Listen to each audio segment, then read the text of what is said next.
All right, good morning, traders. Well, happy pre-NFP day. Tomorrow is non-farm payroll. NFP stands for not for professionals. So I probably will not be trading today, but I'll be trading tomorrow after the NFP announcement and the 8-point candles calm down, and we'll see what happens. I don't believe I'm going to be trading today. Now, the overnight range, let's just punch this thing in here, 13 points. Before I got on here, it was 9.5 points. So it pushed down a little bit more. So a tight overnight range at the bottom of yesterday's RTH session. We're also at the bottom of a very large high time frame range. So let's talk about a few things. I'm going to go through my list here so I can stay on point. So tomorrow is that NFP. Yesterday we had 8 for 8 trades in our core strategy, in addition to this strong level bounce, which would have given an additional trade, or at least an indicator to start looking for longs. Last night I published a candle by candle walkthrough of this seemingly slop and chop price action, and I encourage you to look at that. In that training, we also talked about the gift of a break even and how some core strategy rules will save you. Trade like a bot. So like on the gift of break even, I have a rule. If I enter a trade and price immediately goes against me and price comes back to break even, I will take that. And if price moves quickly and I'm into the profit, I'll put my stop at break even and let the cards fall as they may. But the gift of break even is often a beautiful gift to take. Today is a no trade day in my opinion. And today's member challenge is going to be post your end of the day chart.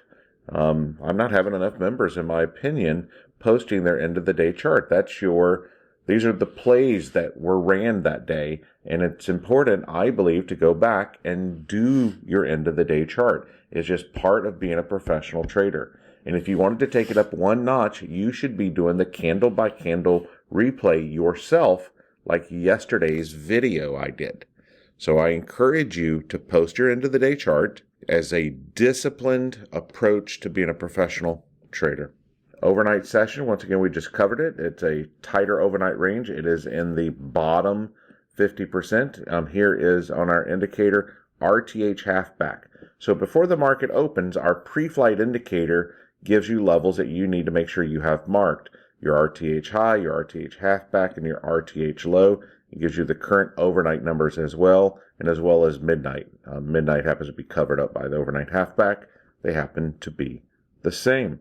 On a high time frame, we are at the bottom of a range. And to me, range trumps trend until range is broken. So what do I mean? So yesterday, we were laddering down.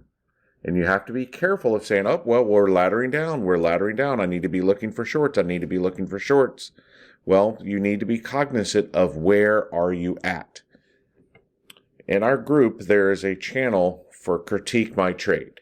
It is where you believe you made a core strategy trade, but it lost. Let's analyze it. And the number one thing that people lose money on a trade is they forget where they're at. Okay, so we're at the bottom of this range. Go to your 4-hour chart and take a peek at it. It's not brain surgery of where you're at, but it's easy to lose focus with that, which is one reason I've come out with this strong trend indicator. I'm trying to help you understand where these major levels are, and we're pretty darn good at when price hits these things that they bounce. And it's important that when they bounce, because these are typically higher time frame levels or multiple confluence levels, you want to give these things room to touch a level and move and bounce. Do you want to take the first counter trade after it touches a strong level and it's bouncing? Probably not. Your mileage may vary. I believe that we are just in balance right now. We've had a 3-day of selling pressure. And I don't even consider that pressure. I think it's relieved the pressure. We've had weeks and weeks of straight up movement. It now deserves a pullback. That is like reducing the pressure on the chart, and I believe we have done that. So I am updating the strong indicator today. I added these words at this level. If you don't have this level on your chart, I encourage you to put it on there. 37.25, and my words are watch out below, question mark, question mark, question mark. Tomorrow's NFP. Today could be a nothing day. We could continue this all day where it takes out the low just by a little bit. It comes to this 37.25 and bounces back into the range. We could be setting up for a monster move north. What do I know? But tomorrow is NFP that is going to wreck the chart. Just do not allow it to wreck your account. Stay green, my friends, and to learn more about our group, go to microstrader.com.